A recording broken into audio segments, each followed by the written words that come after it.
तिरहुत क्षेत्र से नवनिर्वाचित एमएलसी बंशीधर ब्रजवासी गर्दनीबाग धरना स्थल पर पहुंचे हैं। हमारे साथ बंशीधर ब्रजवासी हैं, हम सीधे जुड़ते हैं। सर, क्या कुछ कहेंगे? आप धरना स्थल पर पहुंचे थे, छात्रों से मिले, अभ्यर्थियों से मिले? बिल्कुल, अभ्यर्थियों की जो भी बात है, मैं यही कहना चाहता हूं कि लोकतंत्र निगोशिएशन से चलता है। आप इनसे बात करिए, हम कोई फैसला सुनाने के लिए नहीं आए हैं। हमारी सहानुभूति छात्रों के साथ है, क्योंकि छात्र है और बिहार से ऐसे ही प्रतिभा पलायन हो रहा है और जो प्रतिभाशाली छात्र हैं वह प्रतियोगी परीक्षाओं की तैयारी करते हैं। और जब ये तैयारी करने वाले छात्र अगर किसी भी राज्य का, किसी भी देश का, अगर इसकी प्रतिभा अगर सड़कों पर है, तो मैं समझता हूं कि सरकार के लिए इससे ज्यादा दुर्भाग्यपूर्ण बात कुछ हो नहीं सकती है। आपका मेरिट सड़कों पर इनकलाब कर रहा है और आप कान में तेल डालकर सोए हुए हैं। यह सुशासन की सरकार है। आप इनसे बात करिए।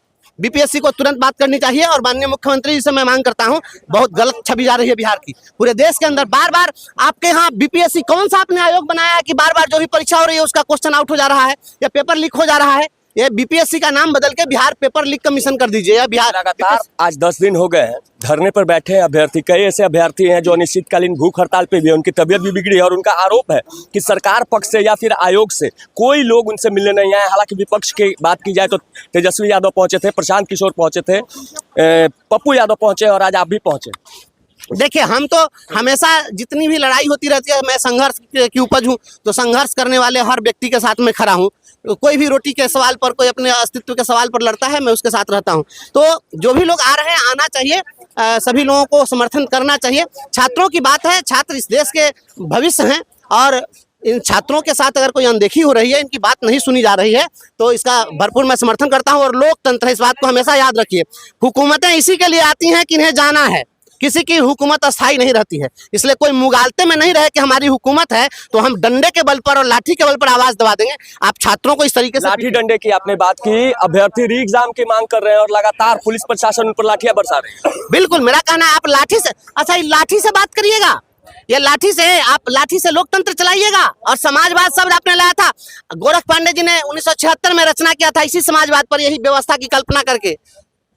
समाजवाद बबुआ धीरे धीरे आई, समाजवाद बबुआ धीरे धीरे आई, लाठी से आई गोली से आई, लाठी से आई गोली से आई, बाकी अहिंसा कहाई, समाजवाद बबुआ धीरे धीरे आई।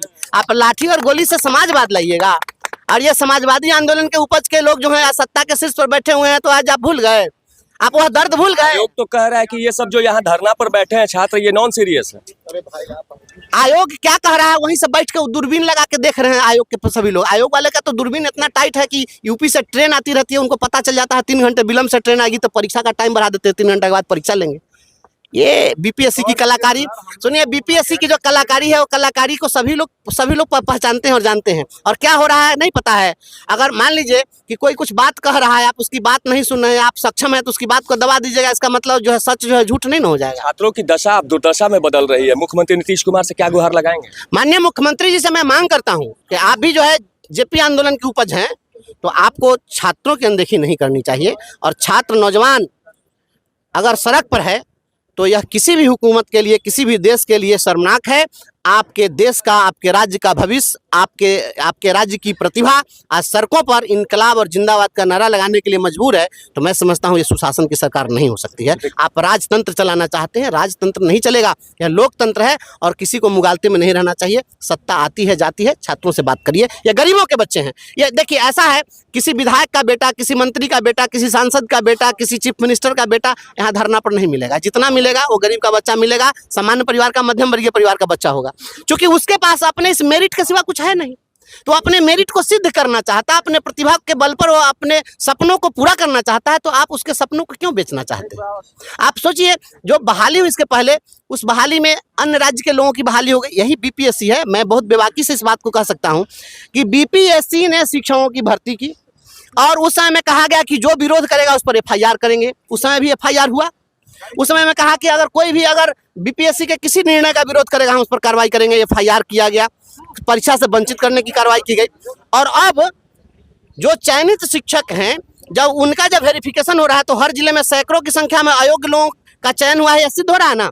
तो जब सैकड़ों लोग अयोग्य चयन कर लिए गए तो उनकी सेवा समाप्त की जा रही है। आप सोचिए इस बात को कि जो सैकड़ों अभ्यर्थी जिनका चयन हो गया, आरोप है कि गलत चयन हुआ है, तो उनको आज आप सेवा से मुक्त कर रहे हैं। तो वह गलत था तो आप सेवा से मुक्त कर दिए। तो गलत लोगों को जिसने बहाल किया उस पर कोई कार्रवाई हुई कि नहीं? क्यों नहीं हुई कार्रवाई?